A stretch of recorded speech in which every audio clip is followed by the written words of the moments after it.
এই ডিসকাশনটা যখন করছি ঠিক তখন মনের মধ্যে সবার একটা ভয়ঙ্কর ধরনের কষ্ট কাজ করছে।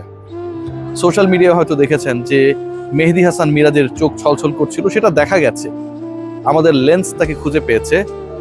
যত ক্রিকেটার রয়েছে এই মুহূর্তে সিলেটে বিপিএল খেলতে এসেছে, সবার হৃদয়ে রক্তক্ষরণ হচ্ছে কোচ মাহবুব আলী জ্যাকি।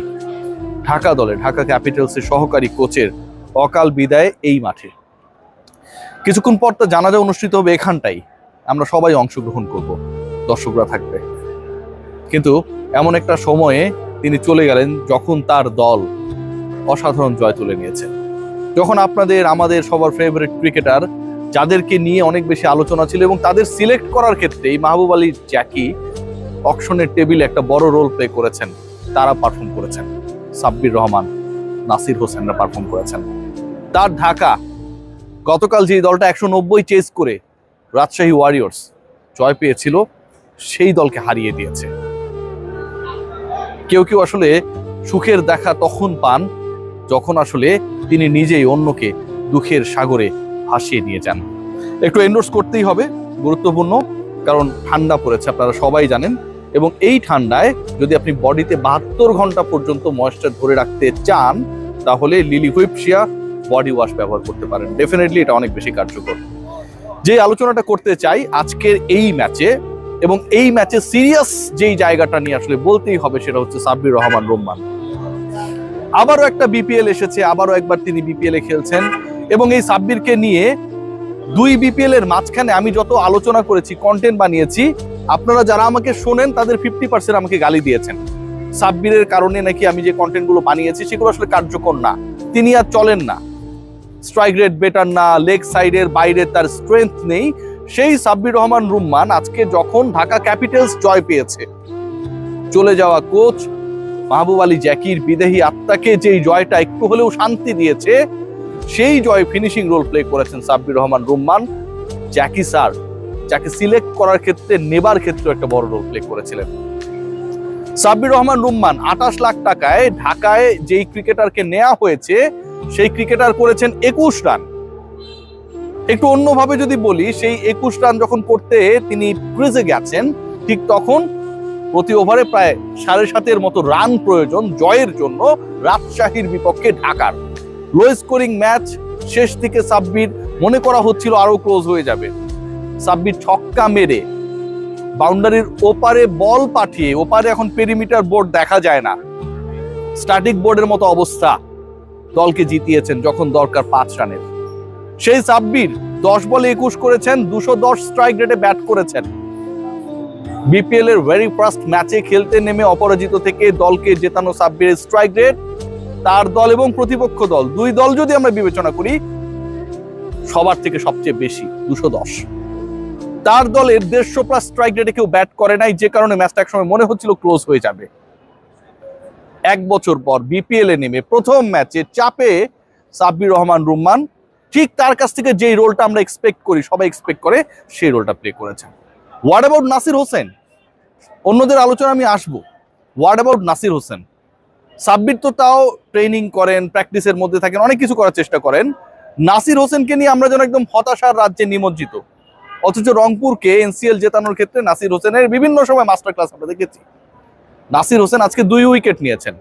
যেই 2টা উইকেট নিয়েছেন, সেই 2 উইকেট আসলে মেরুদণ্ড, ব্যাটিং এর মেরুদণ্ড ভেঙে দিয়েছিল আজকে রাজশাহী ওয়ারিয়র্সের যেই দলটা গতকালকে 190 চেস করছে। I am repeating, Nasir Hossain bat করতে নেমে 22 বলে 19 করেছেন। আপনি 132 চেস করবেন, আপনার ছক্কা মারার দরকার নেই, আপনার তাড়াহুড়ো করে উইকেট বিলানোর দরকার নেই, বরং সেটেল ডাউন করেন, টিকে থাকেন, যখন সময় আসবে তখন আপনি পেটাবেন। নাসির হোসেন সেই পরিকল্পনার মধ্যেই ছিলেন, শেষ পর্যন্ত থাকতে পারেননি। সাব্বির যেটা করতে পেরেছেন, নাসির আউট হয়ে গেছেন, কিন্তু ওই 19 রান, মহামূল্যবান 19 রান রাজশাহীর বিপক্ষে ঢাকাকে, ক্যাপিটাল সিটিকে এই জয় এনশিওর করার ক্ষেত্রে একটা অগ্রণী ভূমিকা পালন করেছে। আজকের পুরো ম্যাচের সিনারিও যদি আপনারা দেখেন, কোন জায়গায় আসলে এই ম্যাচটায় ঢাকা জিতেছে, কোন জায়গায় এই ম্যাচে আসলে বড় একটা রোল প্লে করেছে আপনাদের প্রিয় দল, রোল প্লে করতে ফেইল করেছে রাজশাহী। নাজমুল হোসেন শান্ত ছাড়া কনভিন্সিং ব্যাটিং কেউ করতে পেরেছে? আপনি যদি স্কোর কার্ডটা দেখার চেষ্টা করেন, সাহিবজাদা ফারহান তিনি আউট হয়ে গেছেন, প্রথম বলে আউট হয়ে গেছেন। Tanzid Hasan Tamim again started good but finishing not that 15 বলে 20 রান করেছেন। ইয়াসির চৌধুরী রাব্বি 44 লাখ টাকায় এই দলকে রাজশাহী কিনেছে। Hannan Sarkar is a very master class stroke maker in making teams. আবাহনীকে তিনি চ্যাম্পিয়ন করেছেন প্রিমিয়ার লিগে, ডেফিনেটলি, যে আবাহনীকে কেউ গোনায় ধরেনি। কিন্তু হান্নান সরকার, আমার প্রিয় হান্নান ভাই, কেন ইয়াসির চৌধুরী রাব্বিকে প্রথমত মুশফিকুর রহিমের আগে ব্যাট করতে পাঠালেন, এটা নিয়ে আমার একটা বড় প্রশ্ন রয়েছে। দ্বিতীয়ত তাকে দলে নিলেন কেন? 15 বলে 13 রান করা ইয়াসির চৌধুরী রাব্বি পুরো মোমেন্টামটা, মানে মিডল অর্ডারের মোমেন্টাম নষ্ট করার ক্ষেত্রে একটা বড় রোল প্লে করেছেন। মুশফিকুর রহিম আজকে ফেইল করেছেন, ওভাবে করতে পারেন নাই। 23 বলে 24 run according to the strike rate কোনোভাবে অ্যাকসেপ্টেবল না। এবং শেষের দিকে আমার কাছে মনে হয় যে এই ধরনের ফিনিশিং এক্সপেক্টেড ছিল সেটা ঢাকা আজকে ডেলিভার করতে পারে নাই। কেন পারে নাই? দেখুন, আপনি যদি নাসির হোসেনের 2টা উইকেটের দিকে তাকান, তাহলে 5ম ওভারে নাসির ফিরিয়েছেন তানজিদ হাসান তামিমকে। মানে আপনার পাওয়ার প্লে এবং রেস্ট অফ দ্য ওভার্সে প্রতিপক্ষের বোলিংকে গুড়িয়ে দেওয়ার জন্য আপনার সবচেয়ে কার্যকর অস্ত্র যিনি, তাকে নাসির হোসেন কিন্তু আউট করেছেন, নাসির ভাই আউট করে দিয়েছেন। এবং যখন মুশফিকুর রহিম খোলস থেকে বের হবেন, প্ল্যান করবেন, লাস্ট 5 ওভারে পেটাবেন, ঠিক তখন 16তম ওভারে মুশফিকুর রহিমকে নাসির হোসেন ফিরিয়ে দিলেন। এই যে ব্যবধানটা, এবং একই সাথে অচল ইমাদ ওয়াসিমও যখন 3টা উইকেট নিয়ে নেয়, আমার কাছে মনে হয় যে রাজশাহী ওইখানেই ম্যাচটা হেরে যায়। প্রতিপক্ষ, আমার কাছে মনে হয়েছে যে ঢাকা যতটুকু না আসলে বিচলিত প্যানিক করতে পেরেছিল, রাজশাহী তার থেকে এমনিতেই অনেকটা প্রেশারকে ইনভাইট করেছে। এবং যেই প্রেশারের ইনভিটেশনটা এন্ড অফ দ্য ডে তাদের এই পরাজয় তাদের স্কোরটাকে আনস্মার্ট করার ক্ষেত্রে একটা বড় রোল প্লে করেছে। এই ম্যাচে আমি আবারও বলবো যে আজকের এই ম্যাচের সবচেয়ে ক্রুশিয়াল পয়েন্ট ছিল সাব্বির রহমানের শেষের ফিনিশিং। কারণ ওই সময়টায় গিয়ে অনেক দলই আসলে পা হরকায়। সাব্বির যদি কোনো কারণে আউট হয়ে যেতেন বা 1-2টা উইকেট পড়ে যেত, কে জানে এই লো স্কোরিং ম্যাচটা হয়তো রাজশাহী তাদের নিজের করে নিতে পারতো, কিন্তু সেটা হয় নাই।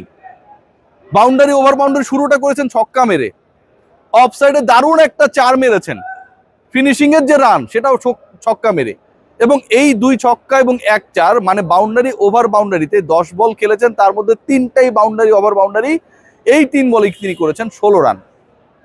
21 রানের মধ্যে 16 রানই করেছেন 3 বল থেকে, তার মধ্যে 2টা ছক্কা। এবং নাসির হোসেন ঠিক বিপরীত ব্যাটিংটা করেছেন, বিলো 100 স্ট্রাইক রেট, বাট টিকে থাকার যখন দরকার ছিল ঠিক সেই কাজটা করেছেন। এই ম্যাচে আবারও বলবো প্রাপ্তির থেকে অপ্রাপ্তি বেশি। ঢাকা জিতেছে, ঢাকা হ্যাপি, রাজশাহী হেরেছে, রাজশাহী আনহ্যাপি।